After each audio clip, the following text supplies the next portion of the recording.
Hi, welcome to the show. We're off to Cervantes this week for the Speed Run, a social event that happens each year at Cervantes.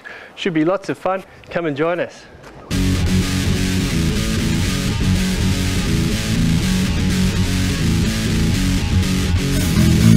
It's in the system and it's slightly in the soul. There's a part of me that's laughing, but the rest is growing old. If there just was a way to relive yesterday, like self-fiction, cause the truth may be too cold.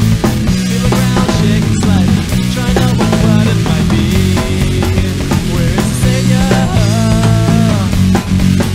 Where is the savior? What's this behavior? I'll catch you later.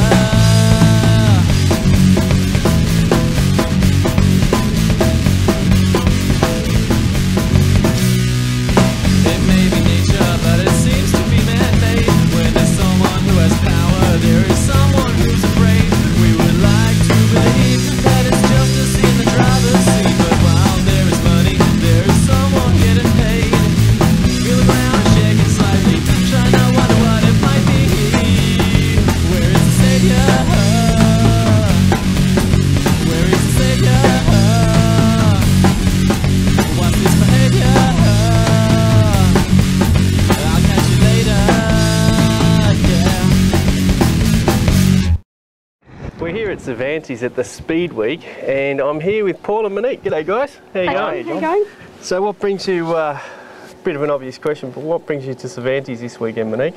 Some warm weather and some good sailing. Some good sailing, bit of blasting against the speed clock out there. Oh, I don't know about the speed clock, but I'll certainly give it a try. How about you, Paul? You're having fun this weekend up here at Cervantes? Yeah, had a couple of runs against the speed clock, something that probably not orientated towards, probably a little bit more orientated towards waves, but it's always good to get out there and have a go and see how your speed is. Yeah, and the water's so nice and clear and nice and warm up here too, isn't it? Yeah, the waters are that little bit more warmer than Perth, and it's a nice blue colour, and it's just really nice to sail in. It's a real pleasure. Yep. It's good because you can see the sharks, you know, from Yep. quite a distance. So. Yeah, dodge in between them.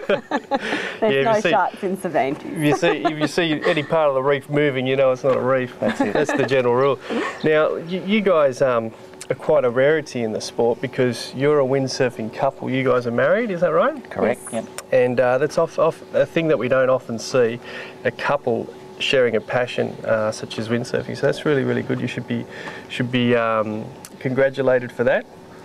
So how did it all start for you guys? Were you windsurfing before you met, or was windsurfing what brought you together? Or No, I had windsurfed a little bit when I was younger. My Yep. dad bought me a board when I was about 15, Yep. and I played around on an old Storm 10 wind rush board, and it was always a bit of fun. And then I just sort of gave it away. I didn't have anyone to go with, and got hard. And then I met Paul, and we sort of got into the sport together. fantastic. So what about you, Paul? How did you get into the sport? Yeah, sailing for me was a little bit of a late thing. I sort of took it up when I met Monique, sort of surfed all my life and took it up, started for a couple of years and then had like a 6-year lay period when we went away, and just been into it about now again for about 2 or 3 years. Yeah, excellent. Now, for those people at home, there is a bit of a general rule about partners teaching each other how to windsurf, right? Now, it's generally not a done thing because things don't always go according to plan, and it can be quite, you know, quite disastrous for the relationship. So how did that work for you guys? Paul, did you teach Monique, or vice versa? Monique, did you teach Paul? How did that work? No, I didn't teach Paul. But I think he sort of helped me out a bit when we got back into it, a few shortcuts and everything. Yeah. Then when we sort of got into foot straps and harness mode, and I had trouble with wind direction and water starting, he'd give me a few pointers. But then we're from Shoalwater Bay, and so we sail at Safety Bay, and so everyone there's really friendly. So when I'd get a bit stuck or floundering somewhere, someone would stop and give me a hand and say, this way, that way, and you know, everyone sort of pitches in and helps. Right. So it's a friendly kind of sport. So it's a bit of a communal effort. It is, Oh, I that's think good. so. All right, guys, so we're here at your caravan site here. Obviously, you're travelling around the country or the state doing a bit of windsurfing. Where else do you like to go and windsurf?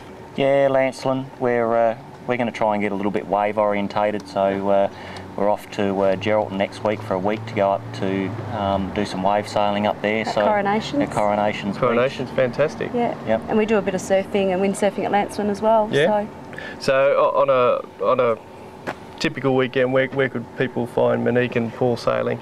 Down there in Safety Bay. Safety Bay's your spot? Yeah, if we're not away. Yeah, across there in the Sound and that sort of thing. Yeah. All right, fantastic. And then if it's not Safety Bay, it's Mansman. Yeah. Okay. Well, thanks guys for spending some time with us on the show. Thanks for having us. Hope you enjoy the rest of your weekend here at Cervantes. Yep. You too. You too. Thank you. Thank you.